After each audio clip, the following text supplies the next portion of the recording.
Over the years, I've had a surprising amount, a ton of people watching an old tutorial of mine showing how to change the string line on this old Ryobi battery-powered string trimmer. Because that tutorial is so popular, I figured I would re-edit it and make it just a little bit better, a little bit easier to watch. So without further ado, this is how you change the line on a Ryobi string trimmer, one of the battery-operated ones that sold a few years back. I got a video today on the Ryobi 40-volt expanded attachment string trimmer.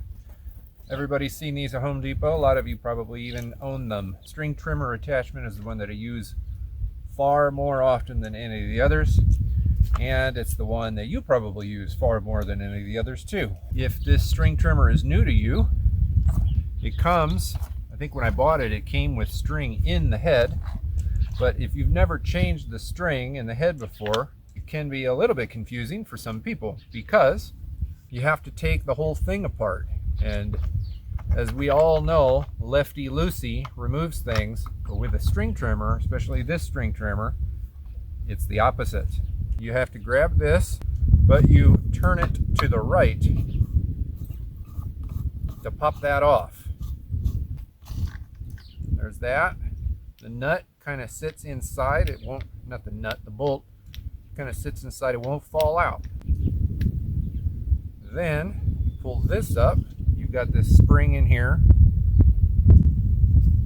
And you've got to use the 0.08 inch string. I bought this at Home Depot a long time ago. I've changed the string on this many times, and I swear my package looks just as full as it did when I bought it. So I'm sure you can buy this stuff at any home improvement store or online.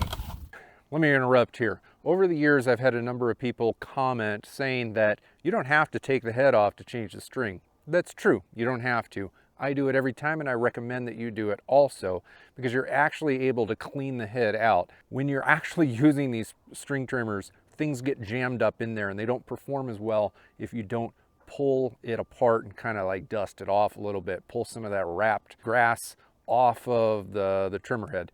Not to mention the fact that sometimes it's hard to push the string through the head because stuff like grit, grime, dirt, whatever is just stuck in there. It's just easier to take it off. You could measure this out, but I don't. I just pull out a reasonable amount. There's two little holes here. There's one on either side. So I just push it through one, pull it out, and then over here on this thing, remember it sat in there like that.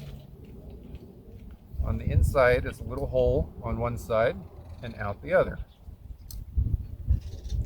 Just stick it in the hole, kind of shimmy it around until it goes through to the other side. Come on, there it goes. Kind of got to give it a little push. Pull it through. I'm going to line up. So my thing is going through the hole into this. I got to get this string through this hole. It's got to go through the whole thing, obviously. Push her down. There we go. Hold it down. And you just pull it straight through.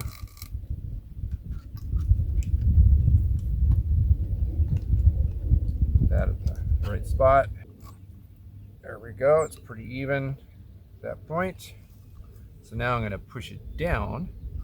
And remember, the nut was, we turned it to the right, clockwise, to take it off.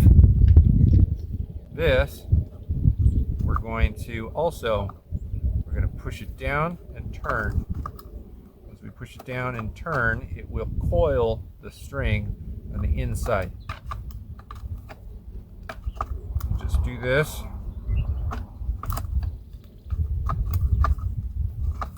Until you coil it all up. It's a little awkward, but it's totally manageable. There we go. That's your length right there, this cutting blade. The string will never get longer than that blade. So I do it to there, and then you push this back down again, hold it in tight, grab your nut, and thread it back on. This time it's lefty-tighty. You turn it counterclockwise to tighten it up. And there you go. These are fun scissors to have. Totally unrelated. There you go. That's the Ryobi. That process is probably going to be the same for lots and lots of other brands. So if you don't have the Ryobi, this guide was probably still helpful for whatever you got.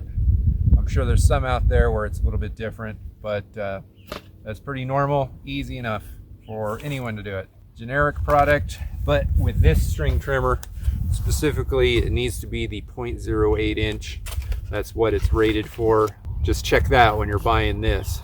Whether you're buying it online or in the store. Now, if you're anything like me, you go through most of your line simply because you're ripping it to shreds as you go up against your chain link fence. If that describes you and your scenario, then I suggest watching this video up here. It's a full tutorial on how I preserve my line and clean up my fence line better, more efficiently, and keep it looking good.